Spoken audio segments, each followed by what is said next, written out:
जो है आपको अपने किसी भी जो है ब्राउजर को ओपन कर लेना है और ब्राउजर को ओपन करने के बाद आपको सबसे पहले सर्च करना है Bihar service plus.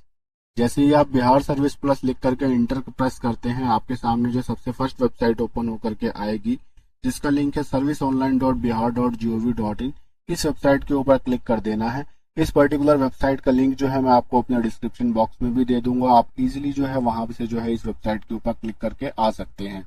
Website open होने के बाद में कुछ इस तरीके का इसका इंटरफेस है, आप यहाँ देख पा रहे होंगे। और वेबसाइट जब कभी भी आप ओपन करेंगे तो आपके सामने ये वेबसाइट हिंदी में ओपन होगी। अगर आप हिंदी में कंफर्टेबल है तो इजीली आप इसको हिंदी में एक्सेस कर सकते हैं। अदरवाइज आप अपनी लैंग्वेज चेंज करना चाहें तो आपको यहाँ पर सिंपली इंग्लिश का ऑप्शन दिख रहा होगा, इसके ऊपर आप क्लिक करेंगे। तो जैसे ही आप इंग्लिश के ऊपर क्लिक करते हैं तो ये कंप्लीट वेबसाइट जो है आपके सामने इंग्लिश में कन्वर्ट हो जाएगी। तो इनकम सर्टिफिकेट के लिए अप्लाई करने के लिए सबसे पहले आपको यहाँ पर दिख रहा होगा आरटीपीएस सर्विसेज।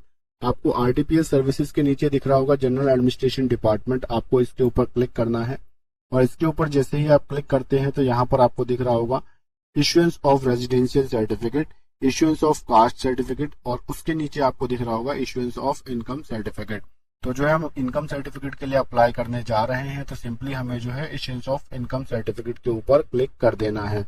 अगर आप चाहते हैं कि आपको जो है जाति के ऊपर वीडियो देखनी है कि जाति प्रमाण पत्र कैसे बनाएं, तो ऑलरेडी मेरे चैनल पे वीडियो पड़ी हुई है, उसको आप जाकर के देख सकते हैं। और अगर आप जो है निवासी प्रमाण पत्र भी बनाना चाहते हैं जिसको कि रेजिडेंशियल सर्टिफिकेट बोलते हैं, तो उसके ऊपर भी मैंने वीडियो डाल रखी है, तो आप जो है उसको जाकर के देख सकते हैं।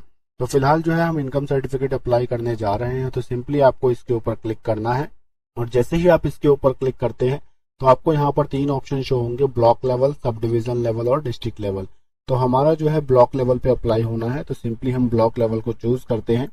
तो जैसे ही आप ब्लॉक लेवल चुनने के बाद में जो है उस पर क्लिक करते हैं तो आपके सामने जो है एक फॉर्म ओपन होकर के आएगा जिसको फॉर्म 15 बोला जाता है। यहाँ आप देख पा रहे होंगे application form for issuance of income certificate from revenue officer level. ठीक है, तो जो है इस फॉर्म को हमें कंप्लीट फिल करना है। तो इस फॉर्म में सबसे पहले देख पा रहे होंगे डिटेल्स ऑफ एप्लीकेंट में आपको यहाँ पर शो हो रहा है जेंडर का सेक्शन। यहाँ पर आप अपना जेंडर सेलेक्ट कर लेंगे, अगर आप मेल फीमेल जो भी है।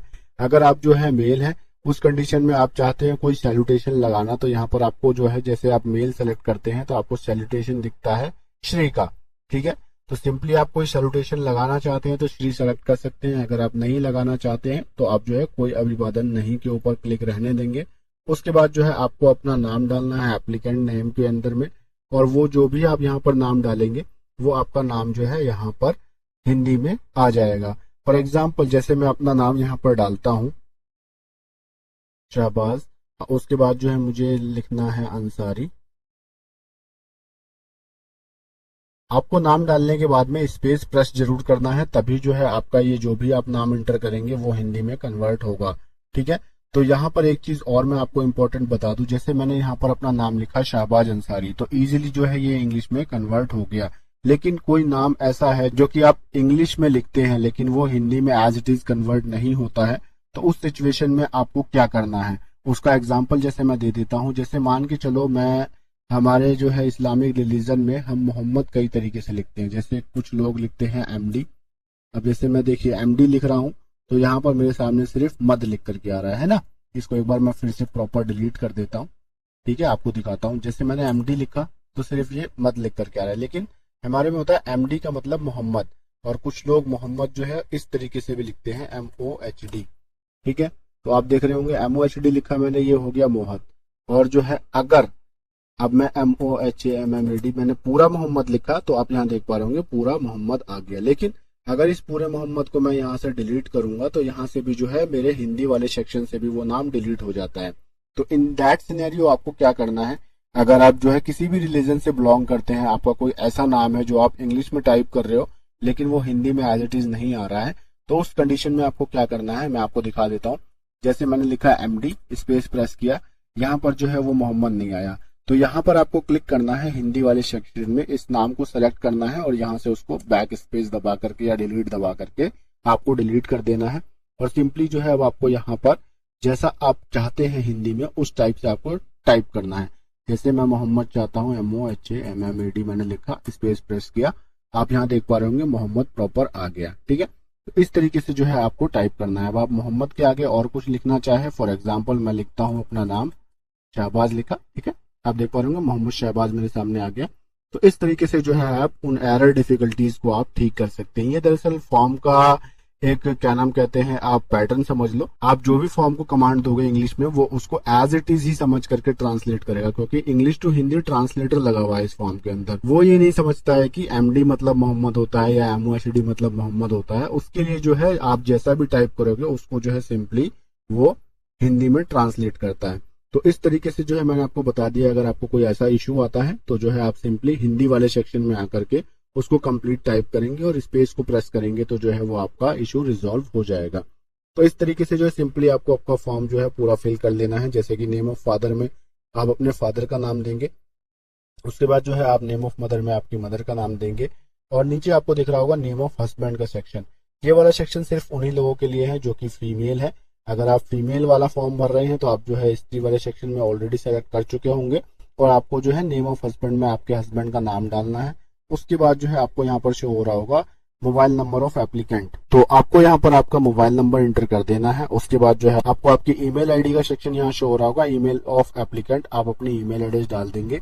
ये दोनों चीजें जो है आपको जो है डालनी एक तरीके से आप समझ लीजिए जरूरी है, क्योंकि आप अपना मोबाइल नंबर डालते हैं तो मोबाइल नंबर पे जो है आपको जो है आपकी एप्लीकेशन भेजी जाती है, यानी कि एप्लीकेशन रिक्वेस्ट का नंबर जो होता है, एक्नॉलेजमेंट नंबर आप समझ लीजिए, वो आपको भेजा जाता है आपके मोबाइल आईडी पर, और जो है ईमेल आईडी पर भी वो सेम चीजें भेजी जाती है। और जब आपका जो है सर्टिफिकेट इशू हो जाता है अप्रूव होकर के, तो आपके मोबाइल नंबर पे जो है उसका अप्रूवल का मैसेज भेजा जाता है और आपकी ईमेल आईडी पर वो आपको सर्टिफिकेट जो है ईमेल किया जाता है।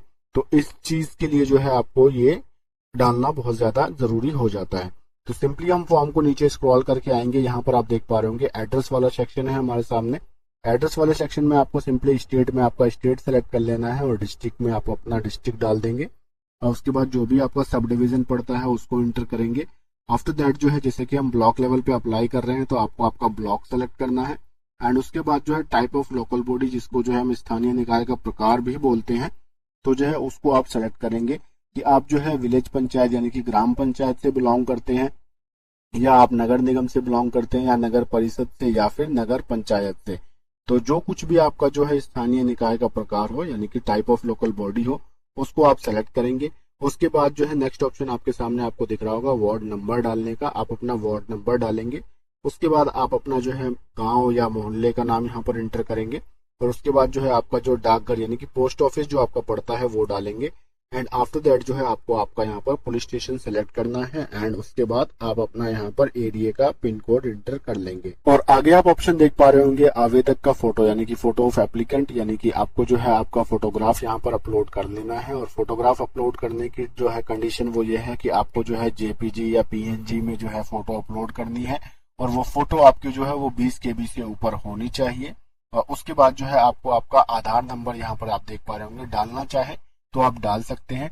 आधार नंबर डालने का बेनिफिट ये है कि आपको जो है आपके फॉर्म के ऊपर अप्रूवल मिलने के चांसेस ज्यादा हो जाते हैं, क्योंकि जो है आधार नंबर जैसे ही आप डालते हैं तो आपके जो है वो कुछ बेसिक डिटेल्स जैसे कि आपका डेट ऑफ बर्थ, आपका नाम, आपका एड्रेस, आपके फादर नेम वगैरह, उन डिटेल्स को जो है वो आपके आधार कार्ड से फैच करके जो है एज इट इज वहां पर प्रिंट कर देते हैं। तो इस कंडीशन में जो है आपको ये एक एडवांटेज मिल सकता है। अगर आप आधार नंबर डालना चाहें तो डाल सकते हैं, वैसे कोई मैंडेटरी नहीं है। इसके अंदर मैंडेटरी फील्ड सिर्फ वही है जिसके आगे आपको रेड एस्टेरिक का साइन शो हो रहा होगा।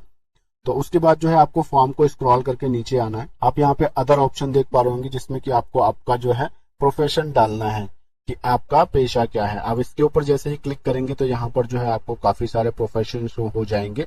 अगर आप छात्र हैं यानी कि स्टूडेंट तो आप सिंपली स्टूडेंट सेलेक्ट करेंगे। अगर आपकी कोई गवर्नमेंट सर्विस है तो आप इस वाले ऑप्शन को, अगर आप कोई प्राइवेट जॉब करते हैं तो इस वाले ऑप्शन को आप सेलेक्ट करेंगे। आपका कोई बिजनेस है या आप किसान है या आप जो है गृहिणी यानी कि हाउसवाइफ है तो आप इसको सेलेक्ट करेंगी।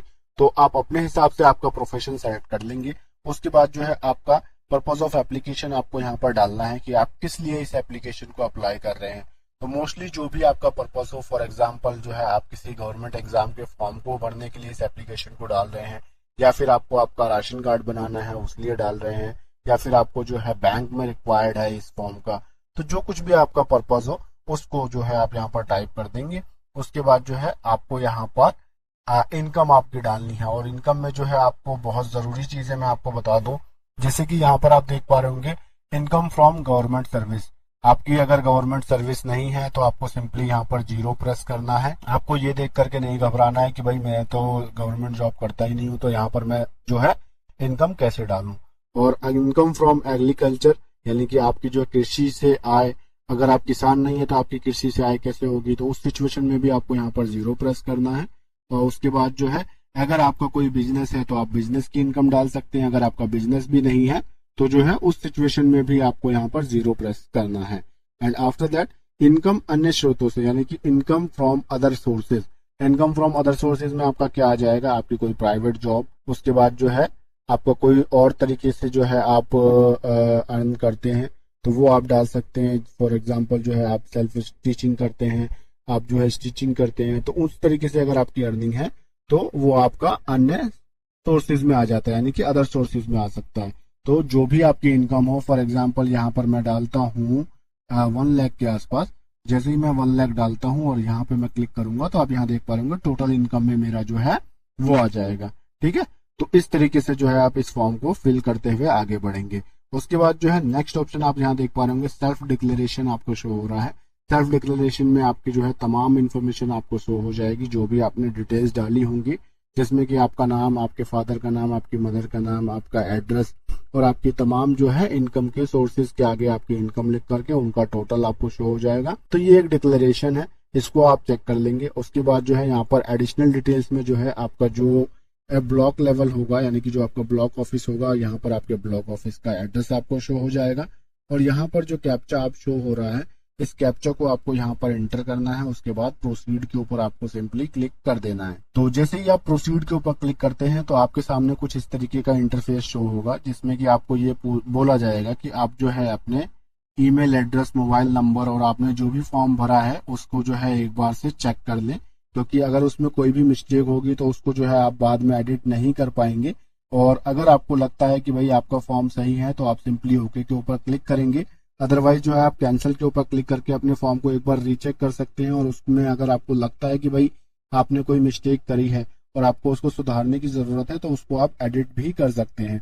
तो सिंपली हम यहाँ ओके के ऊपर क्लिक करते हैं। तो मैं जैसे ही ओके के ऊपर क्लिक करता हूँ तो आप यहाँ देख पा रहे होंगे मेरे सामने कुछ सेल्फ डिक्लेरेशन इस तरीके का शो हो जाएगा। उसके बाद जो है यहाँ पर मेरे को जो है ड्राफ्ट जो है रेफरेंस नंबर शो हो रहा है, तो वो ड्राफ्ट रेफरेंस नंबर को जो है आप एज इट इज ऐसे ही छोड़ देंगे। और यहाँ पर अटैच एनेक्सर का ऑप्शन आपको दिख रहा होगा, उसके ऊपर आपको क्लिक करना है। जैसे ही आप अटैच एनेक्सर के ऊपर क्लिक करते हैं तो आपको जो है यहाँ पर डॉक्यूमेंट का सेक्शन ओपन होकर के आ जाएगा। यहाँ से जो है डॉक्यूमेंट जो भी आप अपलोड करना चाहें उसको आप सेलेक्ट कर लेंगे। आपके डॉक्यूमेंट पे लिस्ट आपको यहाँ शो हो ही रही है।